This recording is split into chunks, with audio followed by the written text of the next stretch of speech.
सज्जनों और देवियों, गातापार,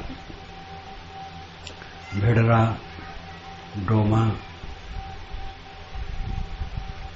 ये सब गांव आसपास हम लोगों के लिए गुजरने की जगह थी। पहले पैदल पैदल चलते थे रावण में और एक गांव से दूसरे गांव पहुंचते थे और कई दिन रहते थे। सत्संग होता था। अब वो समय बदल गया। रोड केवल धमतरी और रायपुर, दुर्ग और बालोद का, वह भी उबड़ खाबड़ रहा। अब गली गली में सीमेंटेड अस्तर बन गया। जमाना बहुत बदल गया। भक्ति तब भी थी, आज भी है। भक्ति कब नहीं हुई? सदगुरु कबीर की एक साखी और उस पर विचार। जो मानुष गृह धर्म जित राखे शील विचार, गुरमुख वाणी साधु संग मन बच सेवा सार। जो आदमी गृहस्थी धर्म के संयुक्त होता है वो शीलवान होता है, विचारवान होता है, गुरमुख वाणी का आदर करता है, साधु संगत करता है और मनसा वाचा कर्मणा सेवा करता है। ये 5 सद्गुण सद्गुरु ने बताया। जो मानुष गृह धर्मयुक्त, गृहस्थी धर्म के संयुक्त जो मनुष्य है उसमें ये 5 गुण होते हैं। शील, विचार, गुरुमुख वाणी का आदर, साधु संगत और मनसा वाचा कर्मणा सेवा। इसी से सार जीवन का लाभ है। शील का महत्व सर्वत्र है। सदगुरु कबीर ने अन्यत्र कहा है, शीलवंत सबसे बड़ा सब रत्नों की खानी, 3 लोक की संपदा रही शील में आन। शील का व्यापक अर्थ है। समस्त सद्गुणों के समुच्चय को भी शील कहते हैं। शील कहते हैं चरित्र को। कभी कभी आप अखबार में पढ़ते होंगे, अमुक व्यक्ति ने अमुक महिला का शील भ्रष्ट कर दिया। कभी ऐसी घटना घटती है। चरित्र शील है। शील का अर्थ है दूसरे के लिए ये सावधान रहना कि मेरे मन वाणी इंद्रियों से उसे तकलीफ न हो। ये शील का लक्षण है। शीलवान सदैव सावधान रहता है। मैं कुछ ऐसा न सोचूं जो दूसरे के लिए दुखद है, ऐसा न बोलूं जो दूसरे के लिए दुखद हो, और ऐसा न करूं जो दूसरे के लिए दुखद हो। ये शील का लक्षण है। जिसकी आंख में शील नहीं है वो क्या है? जीवन में सबसे बड़ा धर्म यही है। जो हम अपने लिए नहीं चाहते हैं दूसरे के लिए न करें, और इतने में सब हो जाता है। जो हमारे लिए प्रिय है वो दूसरे के लिए न करें। इतना आदमी कर ले तो और कुछ करना बाकी नहीं रहेगा। लेकिन आदमी एक दूसरे को धोखा देने में लगा रहता है। बड़े बड़े राजनयिक, बड़े बड़े मंत्री कहलाने वाले समाज को धोखा देने में लगे। बड़े बड़े गबन करते हैं। केवल वही नहीं, सभी वर्ग के लोग। धार्मिक क्षेत्र में झूठाई का बोलबाला, चमत्कार, अंधविश्वास, ये दूसरे को मूढ़ बनाना है। किसी मनुष्य को अनंत ब्रह्मांड नायक कहना, क्या कहा जाए? साईं बाबा का एक चित्र देखा, शिरडी के साईं बाबा का। उसमें लिखा है अनंत ब्रह्मांड नायक किए हैं। आश्चर्य है। जो बेचारे पैदा हुए थे अभी कुछ दिन पहले, त्याग से रहे, अच्छे संत थे। जब मुसलमान उनके पास जाते थे तो कहते थे राम तुम्हें खुश रखे। हिंदू जाते थे तो कहते थे अल्लाह मियां तुम्हें खुश रखे। दोनों को मिलाते थे। कबीर जैसा संस्कार उनका था, वैराग्यवान थे। अब उनको इतनी महिमा में बढ़ा दिए, हद हो गई। बड़े बड़े शहरों में मंदिर मंदिर बनते चले जा रहे हैं। महिमा जहां बढ़ा दो फिर तो क्या पूछना है। सदाचार और ज्ञान की बात वहां मिलती है, इसके लिए कोई आकर्षण नहीं। वहां जाओगे तो पुत्र चाहोगे तो पुत्र हो जाएगा, धन मांगना चाहो तो धन मांग लो, रोग कट जाएगा, मुकदमे में विजय हो जाएगी। इसके लिए लोग लालायित हैं, इसमें भीड़ होती है। अंग्रेज गवर्नमेंट के जमाने में हम लोग कांग्रेस पार्टी ही मुख्य थी, उसमें चलते और गीत गाते, वतन पे मरने वालों का यही बाकी निशा होगा, शहीदों के मजारों पर लगेंगे हर वर्ष मेले, शहीदों के मजारों पर लगेंगे हर वर्ष मेले, वतन पे मरने वालों का यही बाकी निशा होगा। जो शहीद हो गए, मार डाले गए भारत की स्वतंत्रता के लिए, चंद्रशेखर आजाद, भगत सिंह, बहुत से लोग, तो इनकी मजारों पर हर वर्ष मेले लगेंगे। यही उनके लिए पहचान होगी कि इन्होंने देश के लिए अपनी कुर्बानी दी। लेकिन मैं देखता हूं कि मेला नहीं लगता। चंद्रशेखर आजाद इलाहाबाद में मारे गए थे। चंद्रशेखर आजाद कौन नहीं जानता है, भारत का आदमी। वो गर्म दल के नेता थे कि अंग्रेजों को मारो, लूटो, हटाओ यहां से। गांधी जी कहते थे ये न करो, बात करो, विचार करो, अहिंसा से, प्रेम से समझाओ। गर्म दल वाले कहते कि प्रेम से नहीं जाएंगे। गांधी जी कहते थे कि गर्म दल वाले जो कांग्रेसी हैं उनकी सच्चाई में कोई कसर नहीं है और राष्ट्रभक्ति में है, लेकिन रास्ता गलत है। चंद्रशेखर आजाद सदैव छिप के रहते थे। बनारस के थे, स्वस्थ शरीर, ब्राह्मण परिवार के थे, विवाह नहीं किए थे, पूरा जीवन उसी में लगा दिए और छिप के रहते थे।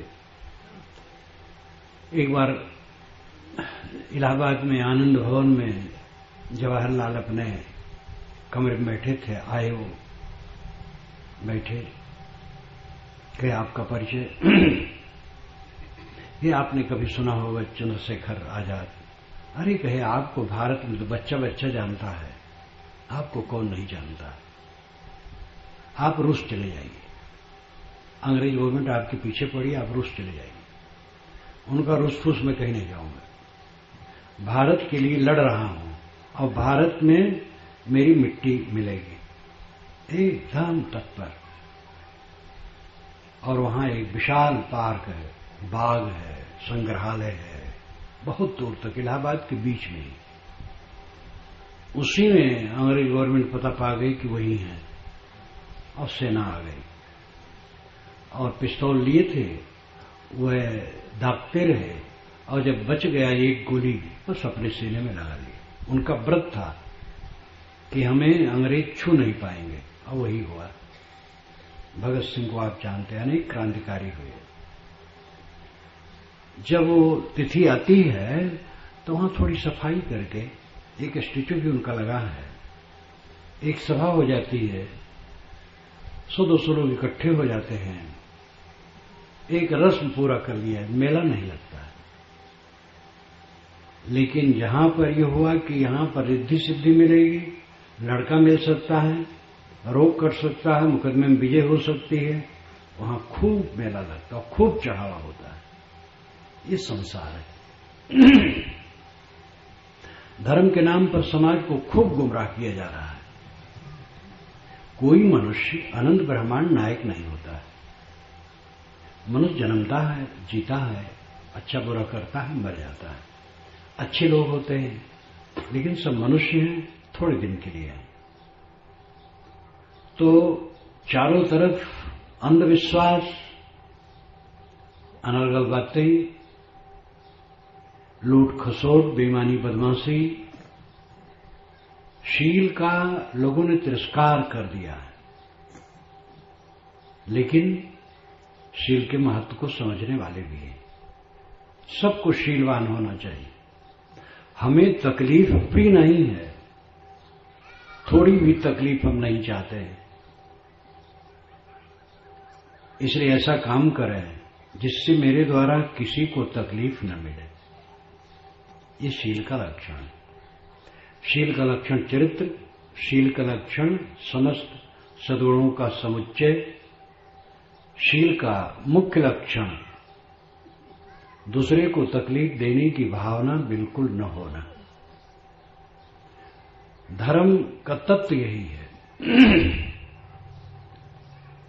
हिंदू धर्म नहीं, हिंदू समाज है। इस्लाम धर्म नहीं, इस्लाम संप्रदाय है। जैन बौद्ध धर्म नहीं, संप्रदाय है। ऐसी तमाम शाखा प्रशाखा है, ये सब संप्रदाय हैं, समाज है। धर्म एक है, सनातन, सदा से रहने वाला। वो सनातन धर्म क्या है? शील और संयम, संयम और शील, ये सनातन धर्म है। आजकल सनातन धर्म का अर्थ माना जाता है हिंदू समाज में कि जो रामकृष्ण को अवतार माने, गंगा जमुना नदियों को तारने वाली माने, गौरी गणेश की पूजा करें, ब्राह्मण की पूजा करें, तुलसी का बिरवा आंगन में रखे, शिव जी की पूजा कर ले, वर्ण व्यवस्था को भी माने। वैसे वर्ण व्यवस्था कहीं नहीं है, लेकिन माने। ये सबको मिला करके कहते हैं ये सनातन धर्म है। लेकिन ये तो वेदों में ही नहीं है। गंगा जमुना नाम तो है, लेकिन उसको कोई तारने वाली नदी में नहीं माना जाता है। रामकृष्ण के विषय में कोई वहां परमात्मा या भगवान है वेदों में कहीं नहीं है। गौरी गणेश की पूजा नहीं है। जो कुछ आज हिंदू समाज में प्रचलित है पूजा पाठ, वो वेदों में नहीं है। और जो वेदों में है आज हिंदू उसको जानता ही नहीं है। इंद्र, मरुत, वरुण, उषा, अश्वनी, दधिक्रा, बहुत से देवता हैं, उनको वेद हिंदू समाज जानता नहीं है। तो सनातन धर्म जिसे आज कहते हो, सनातन धर्म नहीं। सनातन धर्म का अर्थ होता है जो विश्व व्यापक हो, देश और काल जिसमें अवरोधक न हो, सभी देश सभी काल में मान्य हो, वो सनातन धर्म है। जिस धर्म को आज हिंदू समाज में सनातन धर्म कहते हैं, वो हिंदू ही में बहुत लोग नहीं मानते हैं। मुसलमान, ईसाई, यहूदी, जैन, बौद्ध कहाँ मानते हैं? तो सनातन धर्म कहाँ? सनातन धर्म है जो इस पृथ्वी से बाहर भी कोई पृथ्वी हो, वहां मनुष्य हो, वहां भी माना जाता हो। आप कल्पना कीजिए कि एक पृथ्वी हो और वहां आप पहुंचे, वहां मनुष्य हो और सुसंस्कृत हो, तो वही भी संयम और शील मानेंगे। लेकिन इस भूमंडल का वहां कुछ नहीं होगा। इस भूमंडल के राम, कृष्ण, मोहम्मद, ईसा, कबीर, बुद्ध, इनका वहां नाम भी नहीं होगा। वेद, कुरान, बाइबिल, बीजक, रामायण, गीता, वहां कुछ नहीं होगा। गौरी गणेश कुछ नहीं होगा। बौद्धों जैनों का मत वहां कुछ नहीं होगा। वहां अपने ढंग से कुछ होगा, लेकिन संयम शील की प्रतिष्ठा वहां भी होगी। अपने पर संयम करो और दूसरे के लिए शील का बर्ताव करो। अपने पर कंट्रोल और दूसरे पर दया, ये वहां भी माना जाएगा। सनातन धर्म उसे कहते हैं जिसे देश और काल सीमित न कर सके। सभी देश में जो मान्य हो और सभी काल में मान्य हो। आप अल्लाह शब्द नहीं मानते, मुसलमान राम नहीं कहते, ब्रह्म नहीं कहते।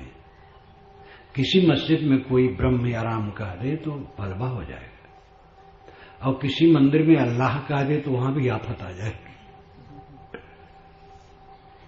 तो ये शब्द नाम रूप तो भिन्न भिन्न मतों में चलता है। जो नाम रूप से परे है वो सद्गुण है, संयम और शील, वो सर्वत्र मान्य है, वो सनातन धर्म है। इसलिए शील सनातन धर्म है और शील फल है, उसकी जड़ है संयम। महाराज राम ने अपने पर संयम किया तो भरत के लिए राज छोड़ दिया, क्रोध नहीं आया उनको।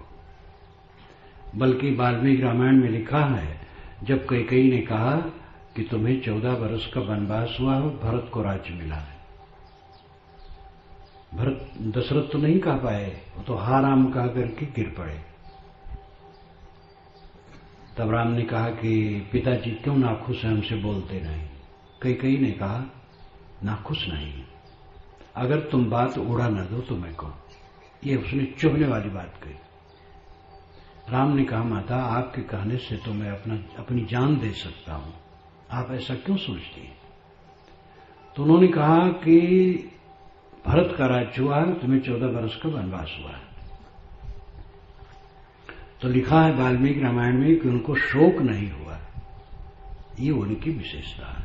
ये राम का रामत्व है।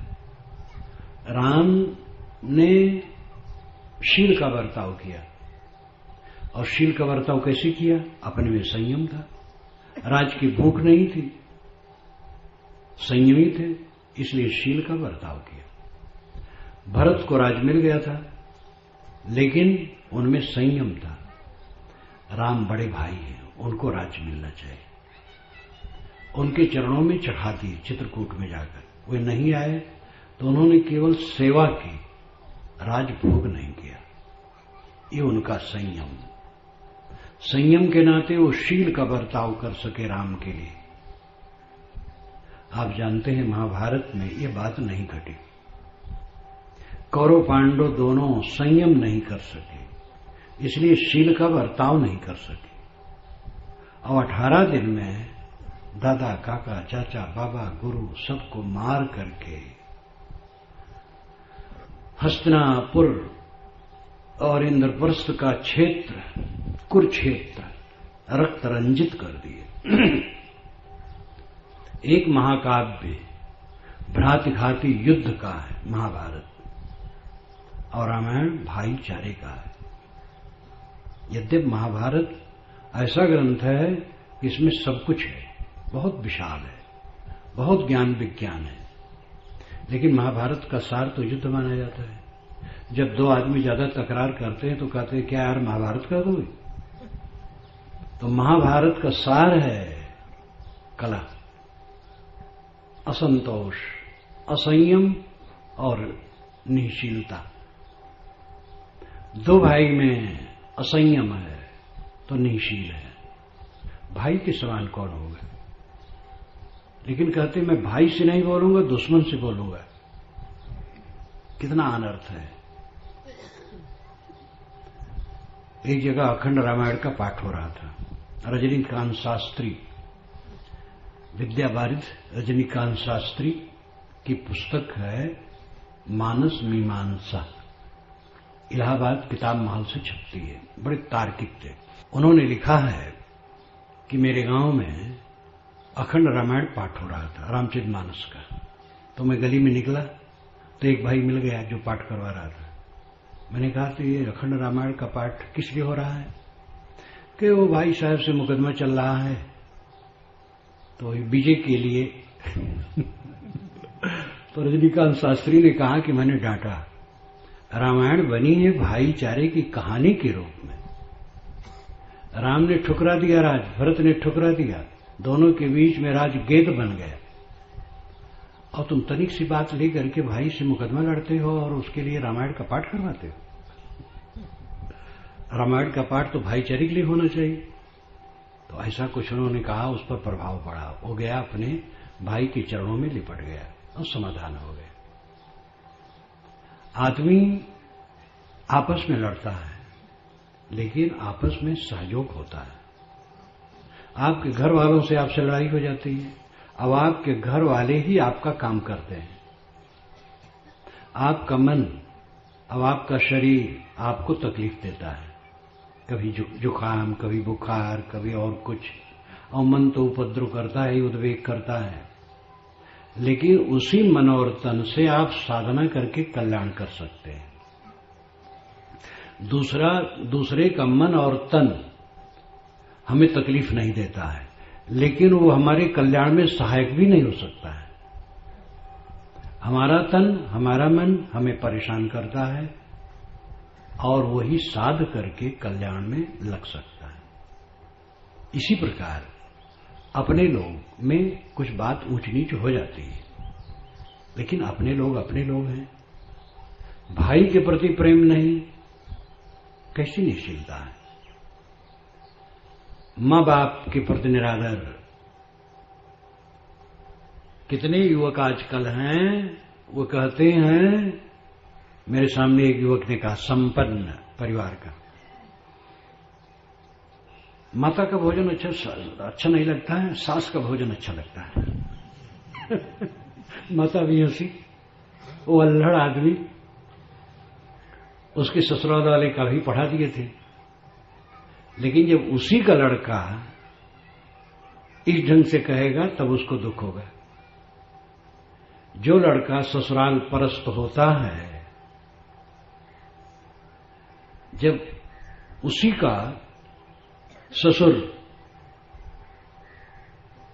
का ससुर अपने लड़के के लिए जब ऐसा देखेगा तो उद्विग्न हो जाएगा। अपने दामाद को हम भटकाते हैं और अपने लड़के को चाहते हैं कि हमसे प्रेम करें। ये निशीलता का लक्षण है। शीलवान बनो, सबके प्रति कोमल बर्ताव, विनम्र बर्ताव। संयम और शील ऐसी चीज है, जहां संयम है वहां शील है, और जहां संयम नहीं वहां शील नहीं। सबसे बड़ा धर्म क्या है? संयम। आप राम जपते हैं कि रहीम जपते हैं, सतनाम कहते हैं, इसका महत्व नहीं है। आप किस पंथ के हैं, कौन देवी देवता मानते हैं, इसका महत्व नहीं है। महत्व है कि अपने पर कितना कंट्रोल है और दूसरे के साथ कितनी हमदर्दी है, ये महत्व है। फिर आप अपने अनुसार कीजिए, कोई बुरा नहीं है। जहां जो जन्मा है, जैसा संस्कार पाया है, वैसा देवी देवता, भगवान भवानी, किताब ग्रंथ, नाम मंत्र जब तक पढ़ता करता रहता है। लेकिन असली चीज संयमशील है। जो मानुष धर्म राखे शील विचार। गृहस्थी धर्म का मुख्य लक्षण है शीलवान होना। साधु के लिए तो शीलवान होना ही चाहिए। सदैव सुबह उठ करके मन में ये भाव हो कि मेरे द्वारा किसी को तकलीफ न हो। कितनी माताएं हैं, घर में हैं दो चार, एक दूसरे से बोलती नहीं। सास बहू हैं, एक साथ है, एक भोजन बनाती है, दूसरे परोसती है, लेकिन बोलती नहीं। बोलती भी है तो बहुत गंभीर हो के, दुखी। देवरान जेठान में बातचीत नहीं, ननद भावज में कलह, ननद ना आनंद, भाभी से आनंद नहीं।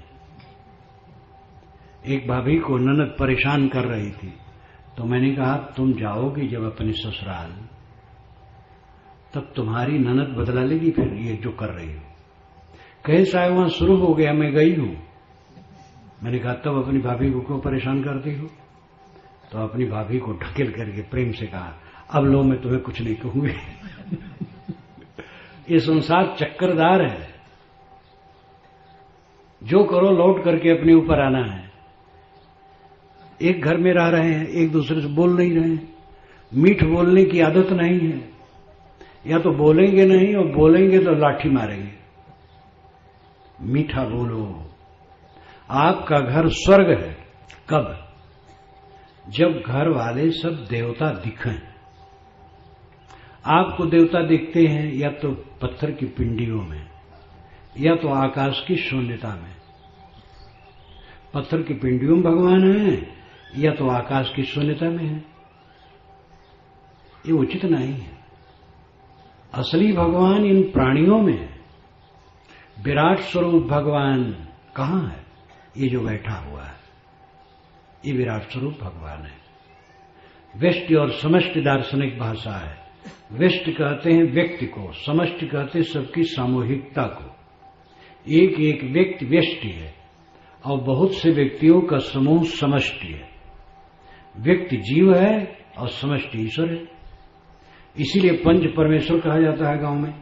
भाई पंच का तो बात मानने पड़ेगा, पंच परमेश्वर, क्योंकि पांच हैं तो सब झूठ नहीं बोलेंगे, सब बेईमानी नहीं करेंगे। तो ये विराट स्वरूप भगवान यही है। आप कहीं विराट स्वरूप देखे हैं? गीता में विराट स्वरूप बहुत तामझाम से बताया गया है, लेकिन वो कल्पना। गोस्वामी जी ने उत्तरकांड में राम के मुंह में काकभुसुंडी को घुसेड़ दिया है और उसमें वो पता नहीं कितने युग तक घूमते रहे। वो सब काल्पनिक है। वेद का जो विराट स्वरूप है वो असली है, और वहीं से इन लोगों ने नकल की है। सहस्रीर्षा पुरुषा सहस्राक्ष सहस्त्रपाद सबभूमि विश्वतो वृत्ता तिष्ठ दशांगुलम, ये ऋग्वेद का मंत्र है।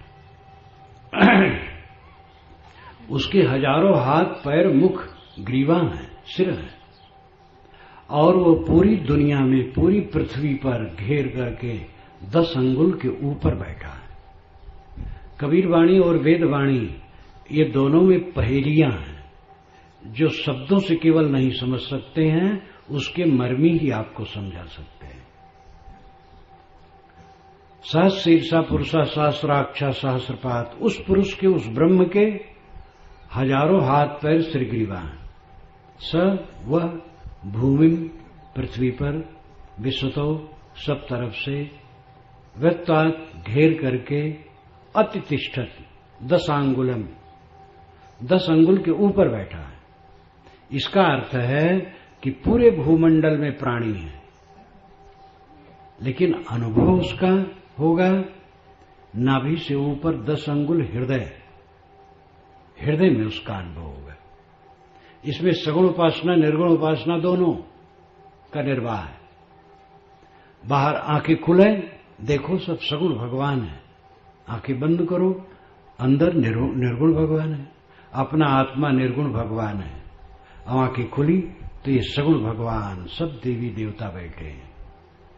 ये विराट स्वरूप है। प्राणियों का जो विस्तार है, यही विराट स्वरूप भगवान है। इस चीज को जो समझता है वो किसी के साथ निःशील नहीं होता। किसको हम तकलीफ दें? जिसको हम तकलीफ देते हो भगवान है। दुकानदार अगर ये समझे कि ग्राहक जितने आते हैं हमारे सामने वे भगवान भगवती हैं, तो कैसे धोखा देगा? ऑफिस में क्लर्क और अफसर बैठे हैं और ग्राहक आते हैं अपने काम कराने के लिए, कहते हैं 10 दिन के बाद आना।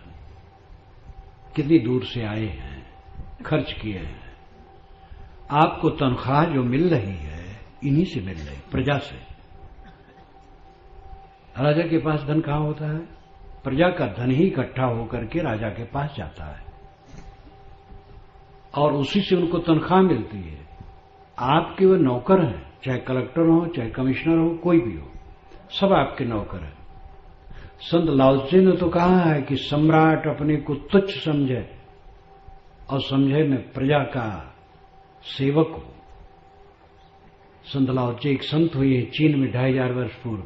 उनकी पुस्तक है ताओ ते चिंग, चीनी भाषा में। ताओ का मतलब विश्व नियम, ते का मतलब सद्गुण, चिंग का मतलब किताब। विश्व नियम और सद्गुण की किताब। हिंदी में उसका अनुवाद इन पुस्तकों में होगा, आप देखिएगा। बहुत अद्भुत संत, आज से 2500 वर्ष पूर्व कबीर जैसा। उन पर जब मैं भाष्य कर रहा था तो बार-बार कबीर की याद आती थी। उसने कहा, और स्वयं सम्राट के महाअभिलेखागार का बड़ा अफसर था, लेकिन जब देखा कि सम्राट अपनी गद्दी में चिपका है, पब्लिक की चिंता नहीं, और पब्लिक बटी है, संगठित नहीं है, तो उसने इस्तीफा दे दिया। और एकांतवासी हो गया। कई बार उनके मंत्री आए, सम्राट ने भेजा कि लाओत्से को लाओ। अब लाओत्से जैसा संत पुरुष उनको मिला था तो कब छोड़ने वाले थे, लेकिन वो नहीं गया।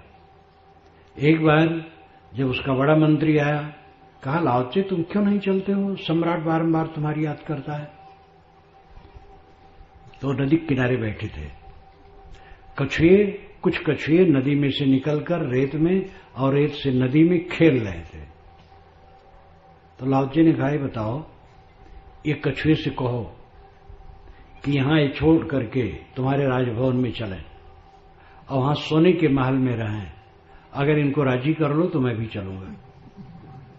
ये रेत में घूमना आनंद मानेंगे, आपके राजभवन में नहीं। तो समझ गया कि लाओत्से नहीं जाएगा। लाओत्से अद्भुत संत हुआ, महासंत, जो हमारे यहां बुद्ध और महावीर थे, तब चीन में वो थे। तो लाओत्से ने कहा सम्राट अपने को तुच्छ माने, पब्लिक का वो सेवक है। मैं कहता हूं गुरु भी समाज का सेवक है, सबको अपने को सेवक मानना चाहिए। जब हम मानेंगे, अफसर और क्लर्क ऑफिस में मानेगा कि जितने ग्राहक काम कराने आए हैं वो सब भगवान भगवती हैं, तो घूस कहां लेगा? और घूस लेना है, घूस लेने वाले भगवान के भगत हैं। भगवान की भक्ति तो ऐसी है कि गली गली नौनों ने जाओ ऊपर तक भगवान की भक्ति भारत में है। भगवान का नाम लिए बिना कुछ काम नहीं किया जाता है। जब घर का मालिक रात में सोने चलता है तो कहता भगवान अब तू ही रक्षक है, मैं सोने जा रहा हूं। और दीवार के पीछे चोर खड़ा है, वो सबरी दीवार में लगाता और कहता भगवान अब दीवार काट रहा हूं, दांव लगाना। दोनों भगवान का नाम लेते हैं। भगवान का नाम लेकर के बकरे मुर्गे काटे जाते हैं। भगवान को इतना भुनाया जाता है कि हद है। लेकिन भगवान को असली मानने का अर्थ है प्राणी प्राणी को भगवान माना जाए। और जब ये माना जाएगा तो घूस लेना बंद हो जाएगा, बेईमानी बदमाशी बंद हो जाएगी, तकलीफ देना बंद हो जाएगा। और यही कबीर साहब कहते हैं, सब घट मेरा साइया सोनी सेज न कोय। मेरा परमात्मा सब घट में है, सबके साथ हमदर्द बनो। उन्होंने लोगों की दृष्टि आकाश से खींचकर प्राणियों पर जमाने की चेष्टा की। प्रतीकों की उपासना अपने ढंग से ठीक है। मूर्ति चित्र आपके घर में किसी महापुरुष की है, उसकी पूजा और उससे लाभ क्या है? उसकी पूजा है उसे स्वच्छ रखना, और उससे लाभ है जब उधर दृष्टि जाएगी तो मन प्रसन्न होगा। किसी महापुरुष का चित्र आप देखेंगे, मूर्ति देखेंगे तो मन प्रसन्न होगा, अच्छा भाव आएगा। और उनकी सेवा है कि उसे स्वच्छ रखो। कई घरों में जाता हूं, मेरा निवास होता है, वहां महापुरुषों चित्र टांगे हैं और उसी पर रस्सी टांगे हैं। कोई घूम करके आया तो कुर्ता उतार के टांग दिया, ये असभ्यता है। किसी महापुरुष का चित्र रखो, कम रखो, लेकिन उसको आदर से रखो, साफ सुथरा रखो, यही उसकी पूजा है। अगर वो दाल भात खाए तो खिला दो, नहीं खाता है तो खिलाने की बहादुरी करने की क्या जरूरत है? अब अगर वो चाहो कि वो आपके घर की रक्षा करेगा, दरवाजे पर रख दो भगवान की मूर्ति और कबीर साहब की चित्र, और फाटक खोल करके सो जाओ और चोर धन ले जाए। आपको भगवान वो कबीर साहब रक्षा नहीं किए, तो चित्र था, प्रतीक था, उसका लाभ है उधर दृष्टि जाने से मन प्रसन्न होना, और उसकी पूजा है उन्हें स्वच्छ रखना। जो असली पूजा है वो प्राणियों की है। प्राणियों को भगवत स्वरूप समझो। ऋषियों मुनियों ने यही बताया था, लेकिन समाज भटक गया। कबीर साहब ने उसी तरफ लौटने के लिए राय दी। शील जो मानुष गृह धर्म युत राखे शील विचार, और वो विचारवान होता है।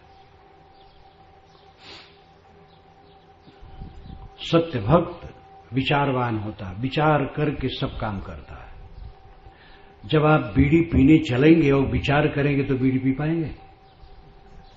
बीड़ी हाथ में लें और विचार करें कि क्या फायदा है, तो तोड़ के फेंक देंगे। फायदा नहीं, नुकसान है। गुड़ाखू, गुटखा, शराब, मांस, अंडा, मछली। अंडा मछली में तो प्रोटीन है, तंबाकू में तो निकोटीन है, जहर। लेकिन प्रोटीन सात्विक पदार्थों में अच्छा है। अंडा तो एक गर्भ है, गर्भ नहीं खाना चाहिए। मांस, मछली हिंसा से प्राप्त है, नहीं खाना चाहिए, मानव का भोजन नहीं है। दुनिया के समस्त प्राकृतिक चिकित्सक एक स्वर से कहते हैं अंडा, मांस, मछली और नशा मनुष्य का भोजन नहीं है। आप विचार करेंगे तो नशा का सेवन नहीं करेंगे। क्या खाना चाहिए, क्या नहीं खाना चाहिए, ये विचार करो। क्या पीना चाहिए, क्या नहीं पीना चाहिए, विचार करो। क्या बोलना चाहिए, क्या नहीं बोलना चाहिए, विचार करो। सारा काम विचार पूर्वक करो, फिर क्लेश नहीं होगा। मनुष्य में विशेषता क्या है? विचार की। जानवरों में विचार नहीं है, जानवरों में स्वाभाविक गुण है। शाकाहारी जानवर मांस नहीं खा सकते हैं। कितने मांसाहारी जानवर हैं वो शाक नहीं खा सकते हैं, उनमें स्वभाव है, विचार नहीं है। मनुष्य में विचार है। विचार के नाते ही ये प्रधान है। मननात् मनुष्य, मनन करने के कारण से ये मनुष्य और मनीषी कहलाता है। लेकिन अपना मनीषीपन छोड़ दिया, ये तंबाकू खाने लगा।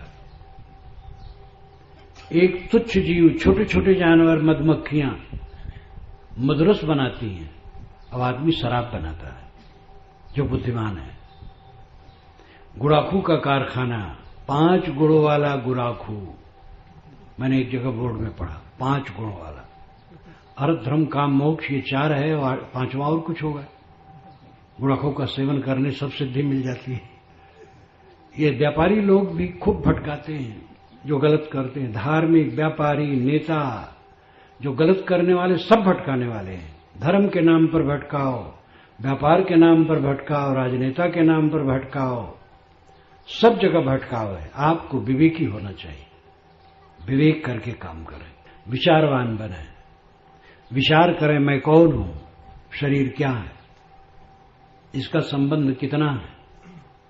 शरीर मिट्टी का लौंदा है, आप शुद्ध चेतन हैं, आप आत्मा हैं। नाम और रूप शरीर के हैं, आपका नाम रूप नहीं। जैसे केशव नाम का आदमी है, तो केशव कह करके जिसका परिचय होता है एक मांस का लौदा है शरीर। और केशव का, शा, वा और ये मात्रा, ये मिला करके एक नाम है। बोलो तो हवा में उड़ जाता है, लिखो तो कागज या पाटी पर एक चिन्ह बनता है। वो क्या है? हम अपने केशव मान लिए। शरीर को पहचानने के लिए केशव हो गया, और केशव एक शब्द, नाम रूप दोनों मायावी है। आत्मा को केशव नहीं कहते हैं, आत्मा शुद्ध चेतन है। आप आत्मा, ध्यान दीजिए, हमारे में 2 मैं है, एक झूठ में, एक सच में। नाम और रूप ये झूठ में है और सच में आत्मा है। जो नाम है इस शरीर का और ये शरीर रूप, ये दोनों झूठा है और इसको मैं अपना मानता हूं। लेकिन जो आत्मा है शुद्ध चेतन, वो असली मैं है। जीवन भर हम झूठे मैं में फंसे रहते हैं, असली मैं में पहुंचते ही नहीं है, और इसीलिए चित्त खिन्न रहता है, दुखी रहता है। कोई कटु कह दिया नाम को, ओह गाल फूल गया। कोई आड़ में कह दे मुझे, अभिलाष बोलते तो अच्छा है, इसका मतलब क्या मेरे में आचरण नहीं है, चोट लग जाएगी। और अभिलाष क्या है? एक हवा का झोंका है, कहो बोलो तो हवा का झोंका है, लिखो तो एक चिन्ह है। अभिलाष से जिसको आप पहचानते हो मांस का लौंदा है, वो मैं नहीं हूं, लेकिन मैं उसमें चिपका हूं और दुखी हो गया। मुझे कोई गाली दे ही नहीं सकता है, शुद्ध चेतन को कैसे कोई गाली देगा? आप शुद्ध चेतन हैं, आप ब्रह्म रूप हैं। हमारे ऋषियों ने क्या कहा था? अहम ब्रह्मास्मि, मैं ब्रह्म हूं, तत्त्वमस, वह तू है। अयम आत्मा ब्रह्म, ये आत्मा ब्रह्म है। प्रज्ञानम ब्रह्म, ज्ञान ही ब्रह्म है। घट घट में ज्ञान है, घट घट में ब्रह्म बैठा है। ये विराट स्वभाव स्वरूप ऋषियों का रहा, विचार रहा है। कबीर साहब वही कहते हैं, हम भटक गए, अपने को पहचानो, विचारो। जीवन का मतलब क्या है? कमाना, खाना, बाल बच्चे पैदा करना, उनमें रीझना और खींचना और मर जाना। क्या कमाना तो मजबूरी है, क्योंकि खाना है, साथियों को भी खिलाना है, और जब तक जीना है तब तक कमाना, खाना, खिलाना है। लेकिन जीना किस लिए है? कमाना है खाने के लिए, खाना है जीने के लिए, और जीना किस लिए है इसका पता नहीं। जीना है अपने आप के बोध के लिए और दुख से रहित रहने के लिए, परमानंद प्राप्त के लिए, परम सुख में रहने के लिए, निर्भय सुख, अनंत सुख, परमानंद में जीने के लिए ये जीवन है।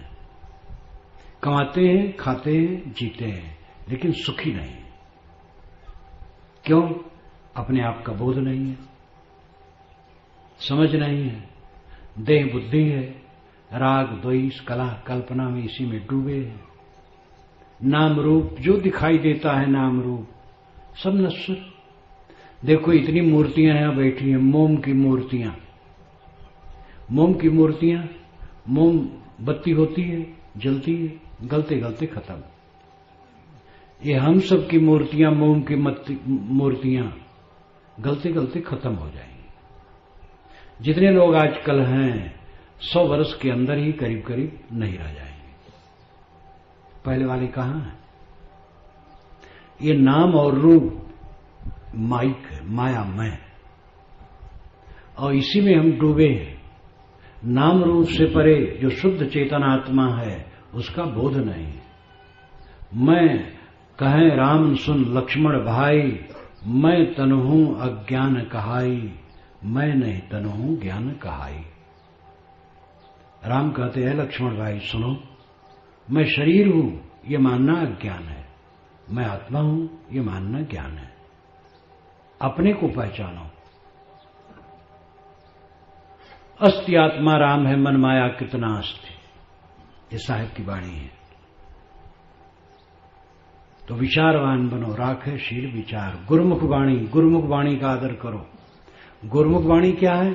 गुरु के मुख से निकले वो गुरुमुख वाणी है, लेकिन गुरु कोई सच्ची पहचान तो नहीं है, इसलिए निर्णय वाणी गुरुमुख है। रामरस साय ने पंजरंती में कहा, निर्णय वाणी गुरुमुख हुई। निर्णय 2-2 4 ये गुरुमुख वाणी है, चाहे बच्चे के मुख से निकले, और 2-2 5 बूढ़ा भी कहे तो गुरुमुख वाणी नहीं। कोई गुरु नामधारी कहता 2-2 5 तो गुरुमुख वाणी नहीं। निर्णय वाणी गुरुमुख है। जो निर्णय वाणी मानेगा, गुरुमुख वाणी मानेगा, वह भूत प्रेत जादू टोना जंतर मंतर झाड़ फूक ग्रह लगन मोहर दिशाशूल शकुन अपशकुन ये सबके झगड़े में नहीं रहेगा। भूत प्रेत आपको सताते हैं।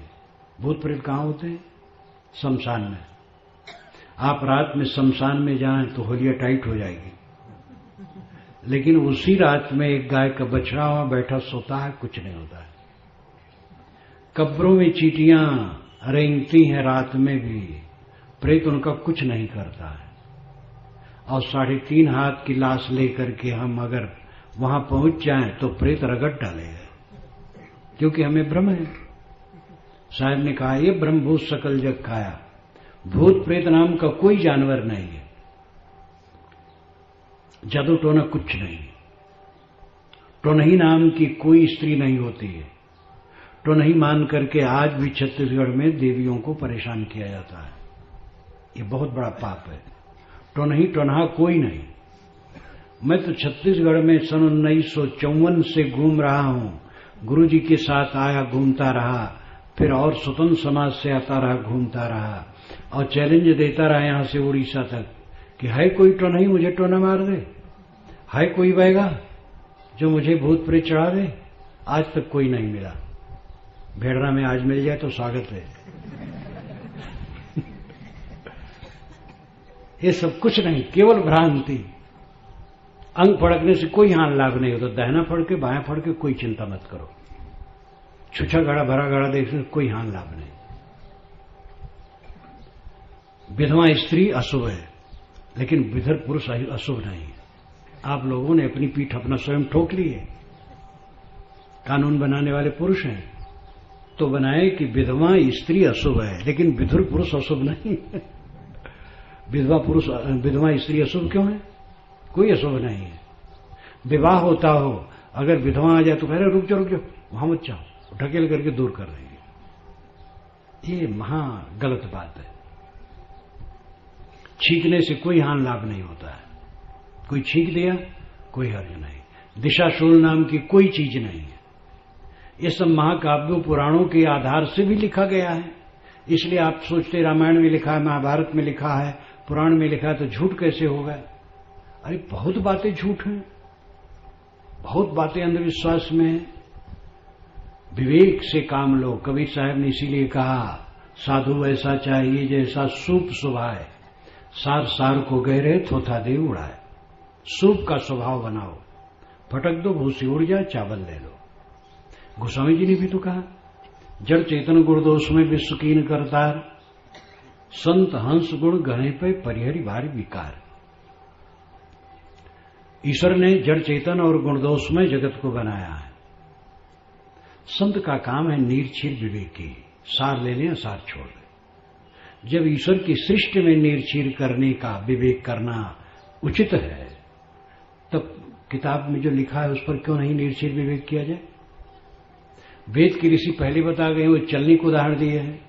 ऋग्वेद में मंत्र आता है सत्व में तुत ना पुनंतो मत पुनंतो यत्र मनसा धीरम मनसा वाच्यम कृत सत्तुम यू तित ऊना पुनंतो।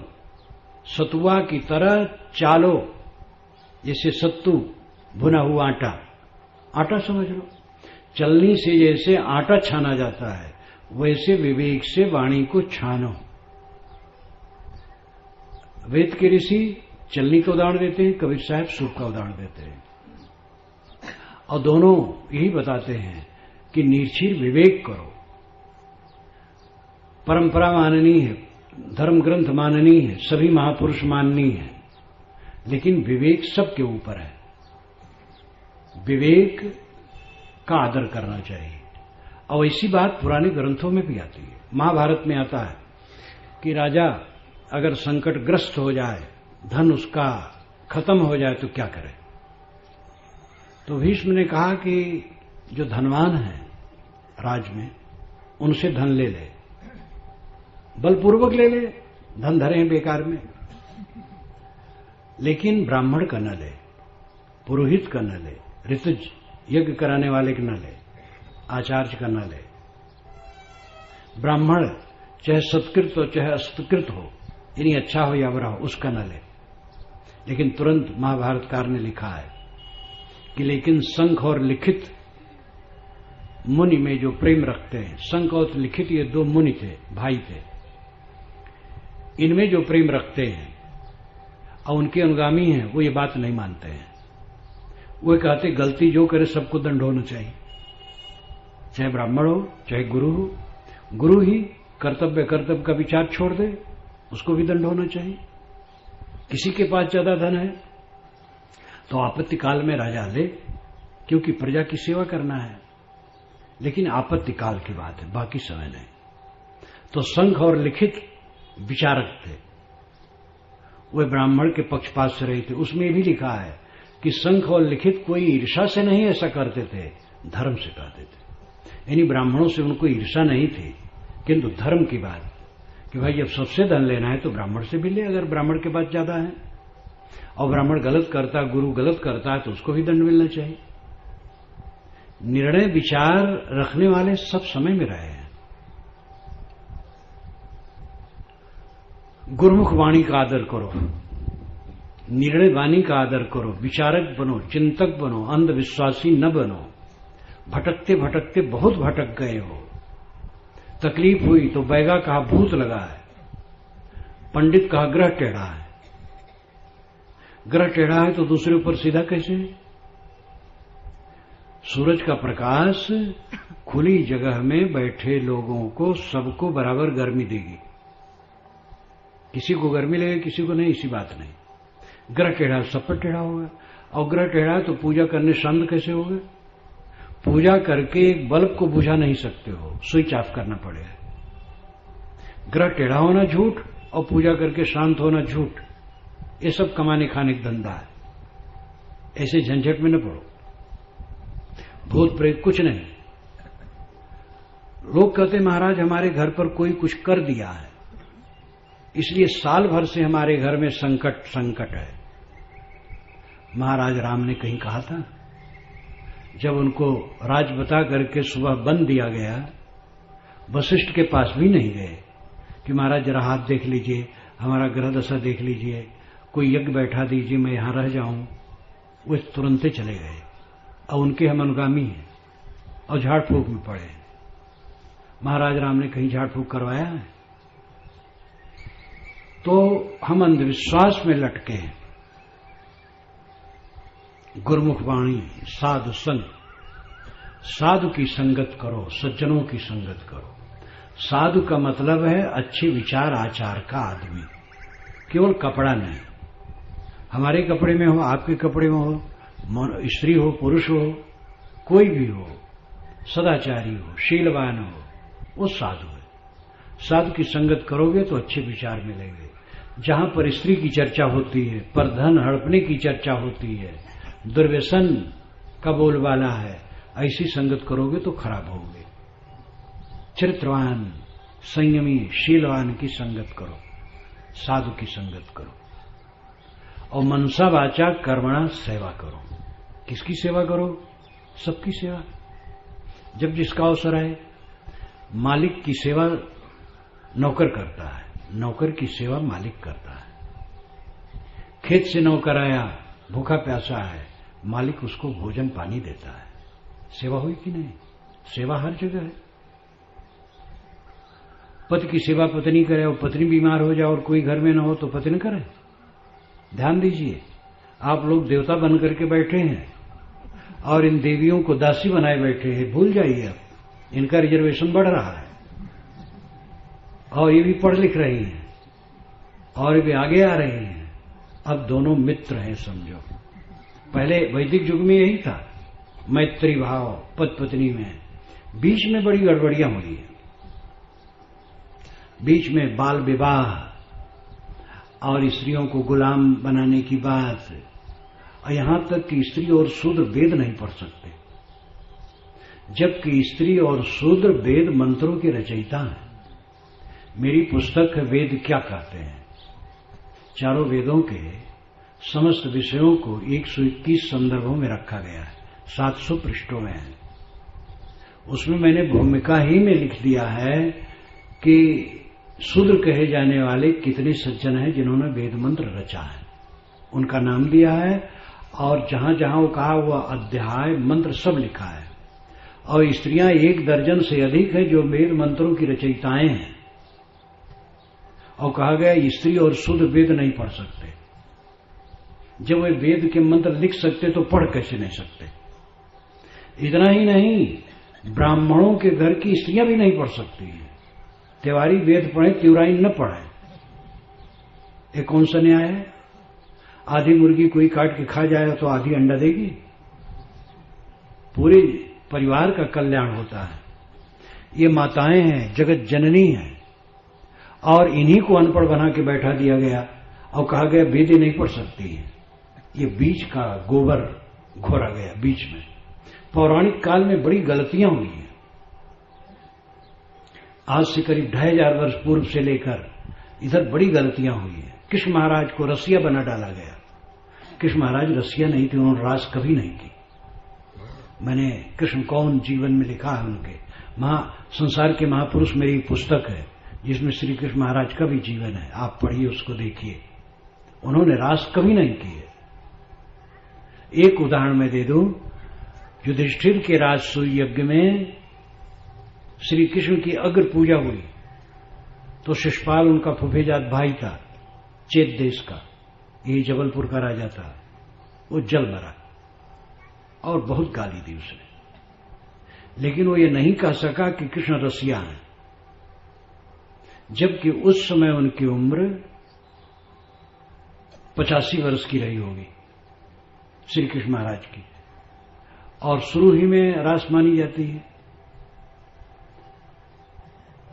श्री कृष्ण के जीवन में मैंने जब लिखा तो अयोध्या में जब वो चीज गई तो अयोध्या के पंडितों ने कहा कि ऐसा तो हम लोग कभी सोचे ही नहीं, ये बिल्कुल यथार्थ और प्रामाणिक है।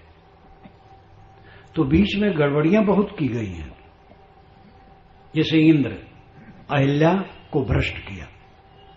वेद में यह बात है, ऋग्वेद में 24 बार आता है विष्णु का 3 कदम रखना, और उसमें एक मंत्र बहुत प्रसिद्ध है जो पंडित लोग कर्मकांड में उसका प्रयोग करते हैं। इदम विष्णु विचक्र में त्रेधा निद्यपदम समूढ़मत्स्य पांसुरे।